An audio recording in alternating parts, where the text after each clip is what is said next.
Ponytool. Pointy pool? Pointy pool? Welcome to the Kill Count, where we tally up the victims in all our favorite horror movies. I'm James A. Janice, and today is Canada Day, so I'm celebrating by looking at Pontypool, a Canadian film released in 2008. Pontypool takes place in the actual town of the same name, an unincorporated village in southern Ontario. It's an interesting film, set entirely in one location with a limited cast. Stephen McHattie plays a radio announcer who's been relegated to small-town news after his shock. When I said Rihanna should have had it with me, I'm talking about Rihanna should have had a feature song with me, not a kid. What the fuck? Jock behavior lost a higher profile position. Full disclosure, whatever the consequence. Disclosure, Grant. School closures. Really? Am I? School closures, that's what really? people need. Pretty soon, disturbing reports start to filter in, and the radio crew finds themselves under lockdown as a verbal virus spreads outside. Pontypool is a movie centered around sound, between the radio station setting and the way its virus spreads. In fact, this is admittedly not the best movie for the kill count format, since so much of the action takes place off screen, and the first half of the movie looks the same a lot of the time. But it builds its setting expertly, and I love how the characters communicate. I think it's a cool, creative, eerie little movie that I'd love for more people to know about. That's why I'm covering it. Plus, like I said, it's Canada Day. It was either this or Ginger Snaps, and I don't feel like doing a trilogy right now. And sure, Cronenberg's always an option, but it's hard to pick just one of his. I settled on Pontypool because it's a single, simple, solid movie. No, I was talking about that one song that we just heard about Rihanna. I do. And hopefully you'll also appreciate this sponsorship transition presented by Raycon. Dead meat to get 50% off your Raycon order today. Let's see how many people's lives are taken off the air and get to the kills. I never talked about me rizzing up Rihanna at a restaurant. What the fuck? I don't even say Riz. And the waveform of a handsome voice. Mrs. French's cat is missing. The signs are posted all over town. Have you seen Honey? We've all seen the posters, but nobody has seen Honey the cat. It's a humbling story for Grant Mazzy to report on. He's more used to talking about conspiracy theories. Strange coincidences in the aftermath of the JFK assassination. On a snowy Valentine's Day morning, Grant is headed to work when a woman slams on his window. She's speaking nonsensibly and disappears into the darkness, repeating his words. Who are you? Okay. Now, don't get offended that she didn't know who you are, Grant. He probably is. He's unhappy with his recent demotion to this small-town talk radio station. It takes some creamless Irish coffee just to get him going in the morning. To be fair, though, once he does get going, it's a pleasure to listen to his voice. I'll be banging the drum for you all morning. I can have a radio voice. Hey, chat, everybody close your eyes. Hey guys, welcome to Gordo 96.7. Today we are having a lovely 97-degree weather on a Monday at Boston, Massachusetts. Today we will be watching the Patriots defeat the lame-ass Los Angeles Rams and the lame-ass New York Giants. Like, that's a beautiful radio voice. And as always, I'll be taking no prisoners. Stephen McHattie is a veteran character actor, and it's great that he gets a leading role here. We saw him in Come to Daddy as an insidiously drunk father figure to Elijah Wood and his stupid haircut. Man, I love that movie, it rules. For this role, McHattie visited local radio stations in Toronto and based his radio voice on the people he heard. He was also hugely inspired by Lister Sinclair, the late host of CBC's show Ideas. Grant's sarcastic surliness is tolerated and reposted by producer Sydney Breyer. Welcome to Gordo 96.7, and it's a lovely day over here in Boston, Massachusetts, and as always, fuck New York. Y'all niggas stink. Y'all niggas have no lives. Who hired him. She seems to mostly like him. Mostly. Okay, you know, Grant, the whole full disclosure shtick works better in a bigger context. Well, actually, it's what got me fired. Well, there's that too. His antics are much more entertaining to technician Laurel Ann Drummond, an Afghanistan combat vet who seems to admire this airwave cowboy and his polemic nature. I am trying to piss a few people off because that's how it's done. Simple as that. These characters have very defined points of view and communicate clearly to each other. Lisa Howell gives just as good a performance as McHattie, and their excellent chemistry makes sense given that the two are married in real life. The first real report that breaks up the day's drudgery is word that a large crowd has gathered outside the offices of Dr. John Mendez. Their eyewitness is Ken Loney, their employee who reports from the Sunshine Chopper, which Sydney admits is just Ken's Dodge Dart parked at the top of a hill. But at least Ken cares about production value. He uses chopper sound effects and everything. Oh, Jesus! You know what's cool? You know what's cool about having your wife as like your leading actor in a movie? If there's a sex scene, you don't have to fake it. Of people. Oh my God! Those horrifying noises aren't being faked by Ken, though. He says this crowd has burst through Dr. Mendez's office walls and are now trampling and murdering each other. There's definitely fatalities here. Down there, people have just died, Grant. And sure, later we'll hear that up to 75 people are dead, but I'm not counting them. We never saw them prior to their deaths, and unlike in the Final Destination movies or all those frickin' Carries, we didn't see the deadly catastrophe on screen. There are multiple criteria. They hear as military vehicles, including real helicopters, show up on the scene, and then they lose communication with Ken. Quite concerning, considering Dr. Mendez's office is only 5 kilometers from the radio station. That's about 3 miles in freedom units. As Sydney tries to find actual facts that they can report on, Grant is hilariously forced to tread time, speaking with a local performing family whose material is just super fucking racist, man. It is a sacred trust to fill it with your blood. Are they white? Earsatz Osama there is played by Boyd Banks, who was in Jason X and my wife's favorite movie, American Psycho 2, All-American Girl. The other dude here is Tony Burgess, the writer of this screenplay and the 1995 novel upon which it's based, Pontypool Changes Everything. This whole Lawrence of Arabia bit is pretty weird, but I think it's making fun of how casually racist things were post 9/11. Plus, I love Grant's reaction when he's told he has to have them Yes, it's a movie set, not Brazier's production. Okay, and? on the air. Okay, fine. Let's do it. Let's find out how the fuck rehearsals are going in fucking Arabia. Come on, gang. Come on. They finish, and before you're done saying, what the fuck, one of the kids in brownface starts acting kinda sus. I can't remember how it ends. I can't remember how it ends. And blackface. singing Deck the Halls incorrectly. Pra, pra, pra, pra, pra. No, it's fa la la la la, you dumb idiot. The weirdos leave, and Sydney hooks up Grant with more eyewitnesses to the Dr. Mendez mob scene. One guy just screams and disconnects, a constable says the violent rioters kept repeating nonsensical phrases, and another report says that more swarms of people like this are spreading out to nearby towns. A BBC correspondent named Nigel Healing calls in to ask if these latest reports have anything to do with French-Canadian separatists. Sydney disregards the question as coming from an outsider of both their small town and their country. Oh, fuck you, Nigel. He knows nothing. They finally hear back from field reporter Ken Loney, hiding from the hordes after his trusty Dodge chopper broke down. He mentions naked cannibals tearing people apart and eating them, even Chad, what's the comparing most crowd scariest to a school movie of you know? piranha. This style of hear about, not see, is both frugal and fun, and relies almost entirely on Rick Roberts' voice performance. It's just how it looks, I guess, but it looks like these people are trying to climb or eat their way inside.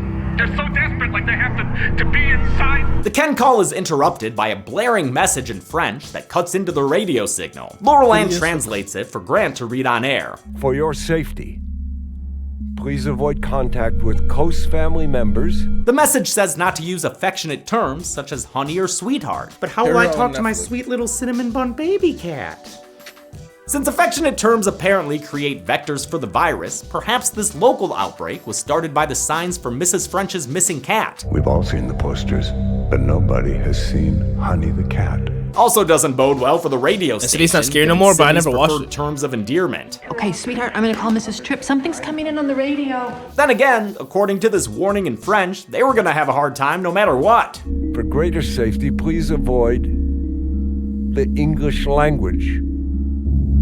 Please do not translate this message. Whoops-a-doodle! This parallel theme of language is intentional, since Canada Terror's is not on officially Netflix no more. bilingual, and there's been some, historical tension between the francophones and the anglophones. This movie shows those tensions erupting further under pressure, with the English guy on the BBC blaming French separatists, and this message in French only trying to help those who speak the language. Sydney gets word that Pontypool is now under quarantine, right as they get a call back from Ken Loney. He's had an encounter with a local large teenaged boy who broke in through the wall and is lying in front of him hurt. Strangely though, the kid does not sound like a teenage boy.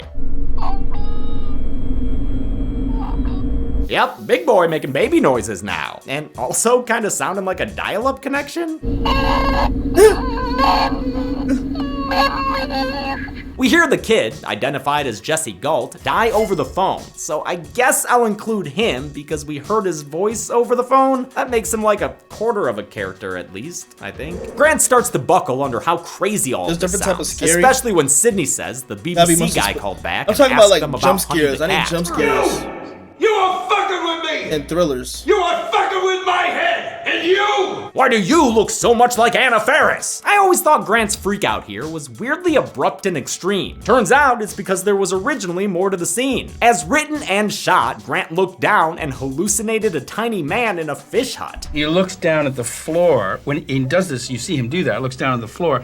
And we had shot a scene where there's a guy in a fish hut that is about 8 inches tall, between his feet on the floor, who comes out of it. That bit was cut on account of fucking weirdness, so what's left is a guy going Grant shit in 2 seconds flat. He tries to leave, Blizzard be damned, but they get trapped inside by a low-budget barrage of off-screen infected people who throw themselves at the door while repeating the things Grant and Sydney were I have reset all the loyalty points on Stream Elements.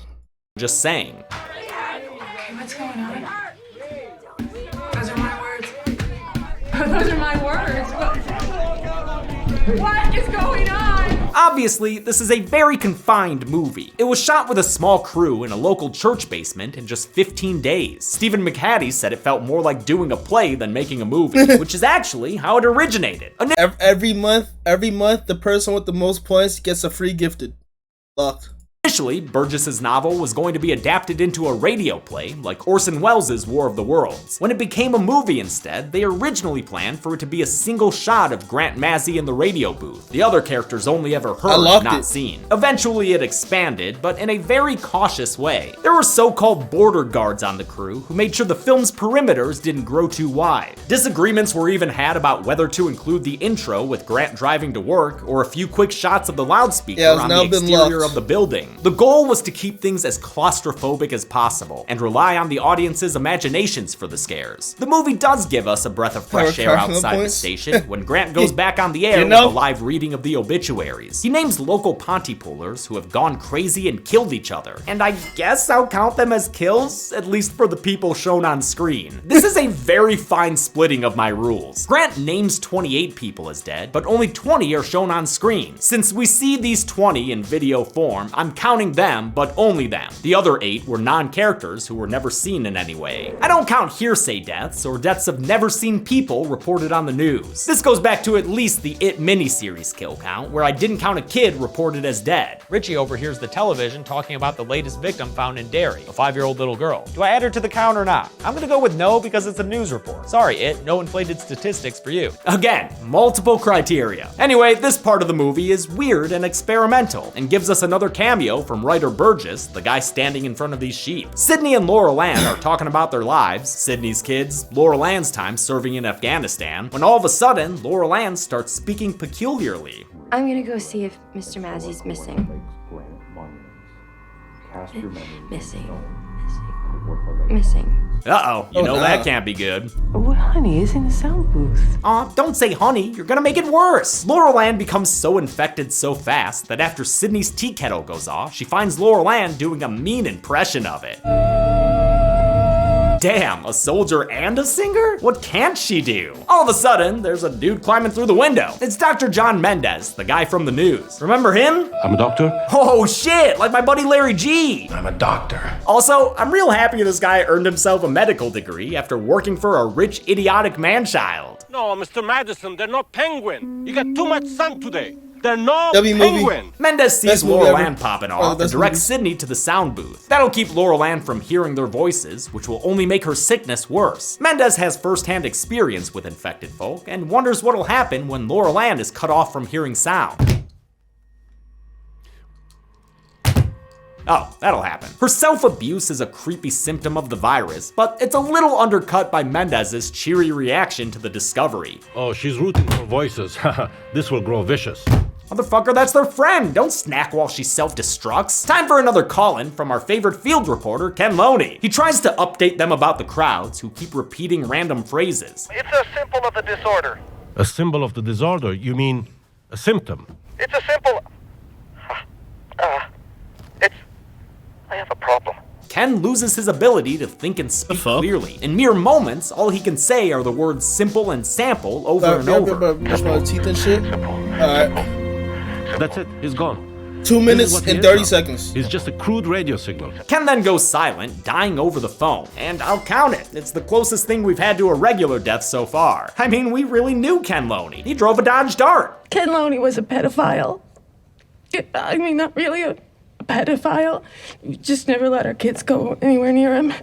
Oh, what the fuck? I guess we didn't know Ken Loney after all. Now Laurel Ann is even more messed up, looking like she's had too much strawberry bubblegum. Mendez explains that she's suffering from a novel virus, one that spreads through certain infected words. But it's not just about hearing or saying the infected words, it's also about understanding what they mean. It enters us when we hear the word. Chat, I want to be a cowboy so bad. Understand it. I don't understand. It's a little hard to follow. What are we talking about? I don't know, lady. Mendez suggests that silence is the safest course of action, so they put some Muzak on the radio and try to seal their lips. It works for about 3 minutes. Then Sydney gets a call from her kids and rolls out a buffet of honeys and sweethearts. You know, she shouldn't be talking to anyone who calls. And no sweethearts, please. She should be breathing more. Breathe, breathe.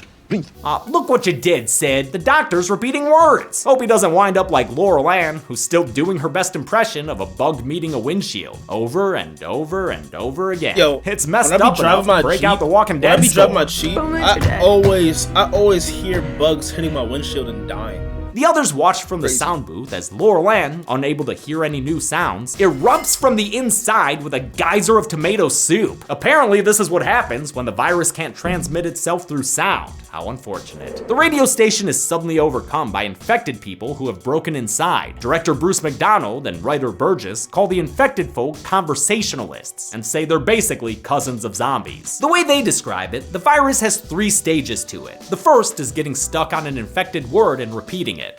Missing. Missing. Burgess was inspired to make the virus verbal from his degree in semiotics, the study of signs and symbols and their meanings. The second phase is when your language gets scrambled, preventing you from making any sense. No, I'm missing Mazzy. I have to. The That's third a and most fucked fatal up stage virus. is when you become so distraught, the only solution you can think of is trying to physically chew your way through the mouth of another person. We don't see that happen in this movie, but it was meant to be shown explicitly in a sequel that never materialized. So they literally rip into the throat and upper body of a person. Are we going to see that in Pontypool too? Oh, I'm afraid so. I think that's going to happen. They hide in the sound booth in the dark and resort to written communication. To lure the infected away, they decide to broadcast a distraction from the loudspeakers outside. And since the zombies will repeat what they hear, they decide to make it a message, telling other people they're here and need help. Sydney Breyer is alive. The plan works, luring the conversationalists outside. Maybe things will be okay for them. We can breathe again. Oh, Probably fuck, not you fucked up. Grant and Sydney notice Mendez repeating his words and are skeptical when he claims to have fixed himself by speaking in German. It's only the English language that's infected. They leave him in the booth, but still follow his advice, speaking broken French to each other just to be safe. Outside, they hear the Yakback zombies repeating their message, Sydney Breyer is alive, but it's not until they're upstairs that they have a face-to-face interaction with one of the sickies. It's Maureen, that little girl who was part of the racist sing-along. The desert is a sand-filled area. If you fall off your camel, it cannot cheer. God, the racist singing wasn't even good. She attacks Sydney and tries to eat her way into her mouth, but Grant throws her into some Canadian Broadcasting Awards before he and Sydney Well, this is stop from, the like, girl to Canada? death just off screen. I didn't know And Canada of was course, this violent. is gonna be off screen. Ain't about to show a little girl getting stomped to death. Just when they think they're safe enough to debate what the best Nintendo console is. Wait. Wait. The lights go out. When they come back on, Oh Canada is blaring from the loudspeaker. Too bad it's not the real Canadian anthem, Tom Sawyer. The commotion scares the doctor out of the sound booth and brings the droning conversationalists back inside the station. Mendez still has his wits though, and decides to risk his life to save Grant and Sydney's. He takes off in the same way he came in, and they hear him running away and yelling, getting the horde to follow his voice. They'll be Time men. passes via close-ups, including one of word magnets, which is nice and thematic. Real helicopter sounds are heard outside the station as we see two bodies on a stairwell that I'll go ahead and count. Not sure who they are. Maybe infected folk who got trampled to death? Grant and Sydney are at the point where they're getting real drunk and writing confessions on the wall. Sydney seems to have given up entirely, slurring her words in English and telling Grant they're not gonna figure anything out. But Grant may have figured something out based on what Mendez said to them earlier. He said that understanding a word copies the virus. So how do you not understand a word? He wonders how you can make a word not make sense anymore. And he'd better find out how fast, because Sydney starts repeating the word kill. Oh, Okay. God. Sid? Oh, Sydney, I think you got an infected word. You're infected. Grant tries to fix her by repeating the idea that kill This isn't kinda sucks for it niggas that means stutter. something else, like wonderful or blue. He lands on kill is kiss and repeats it like a mantra. Kill his kiss? Kill his kiss. Kill his kiss. It ends up working, and Sydney is able to get her language under control. Kill me. Ooh, and her game. Nice one, Sid. Not a bad way to spend the end of the world, am I right? Grant realizes he's figured out the verbal vaccine, so he heads to the sound booth for a Hero Hour broadcast. He goes on air with the goal of confusing people about what words mean, as the noise of choppers, explosions, and gunfire outside grow louder and more frequent. Happy is handy. Happy's handy. Move things around. People just move them around. A French voice on a megaphone tells them to shut le fuck up, thinking that Grant's intentionally senseless broadcast is a sign that he's been infected. To be fair, this babble does sound like he and Sydney are playing a shitty improv warm-up game. Swimming. Tomorrow. Fidelity. Monologue. Savage. Sausage. Yeah, might want to This go is ahead so and firebomb confusing. them before they start asking the crowd for suggestions. The chaos reaches a fervor until the guns stop, maybe because everybody outside is dead. Grant gives a tidy end-of-movie speech backed by a swelling score. Today's late-breaking, developing just across my desk news story is this. It's not the end of the world, folks. It's just the end of the day. But his triumphant, defiant sign-off is met with a countdown from 10 in French. Sydney runs over to him as the numbers tick down, and then... Yeah, the movie ends, and I'ma count the two of them as dead. I'm assuming the government firebombed them to contain the virus. The credits feature audio reports That is that say a the virus has lame spread to ass England, movie. home of the carrier language. Then there's a confusing so-called gangster sushi hut post-credits scene. It features McHattie and Howell, but I don't know if This they're playing movie different was so characters or lame. if Grant and Sydney somehow survived by escaping to the Sin there's City a second universe one? via sexy roleplay. My name, My name too. Johnny Deadeyes. Lisa the Killer. I don't know. How many people got killed by sharing too many Nah, words with friends? S tier Let's movie, find stop out it. and find her the Stop find. it. This movie was Let's so find out and lame. finally find. Let's finally find her find. Finally I find like her. I like Find, I like finally the find. the virus Finally concept. finally The find virus her. concept Finally was find- fire. Finally find. Fuck! The virus concept was fire. It was a weird count, but I had 28 people killed in Pontypool. It came out to 12 males, 15 females, and an unknown arm in the stairwell. Obviously, this movie had way more off-screen than on-screen deaths, but also interesting is how many of the deaths were little kids. Interesting in an unusual way, not in a way that should put me on a list or anything. The runtime was 96 minutes, leaving us with a kill on average every 3.21 minutes. I'll give the golden chainsaw for coolest kill to Laurel Ann. That spew got a big ew from me, and also kind of reminded me of something I might see in Scary Movie. But again, might be because of Georgina Riley's resemblance to Anna Faris. Dull Machete for lamest kill will go to the people in the obituaries. I didn't want to count them, but I felt obligated by the kill count rules as I have tried my best to establish and follow. And that's it. Pontypool came out in 2000. He should make a kill count for anime. Oh wow, that should be fire. He does a summary of anime, like that should be actually calm. He could do that into parts. Nah. That's a W idea. That is a W idea. Imagine he does that. Imagine he covers Naruto or like the hour-long vids. I mean, he covers arcs in the anime. That'll be fire. If he covered the Naruto war arc with Madara killing all them niggas, that could count, right? I'm so smart, bro. It's crazy.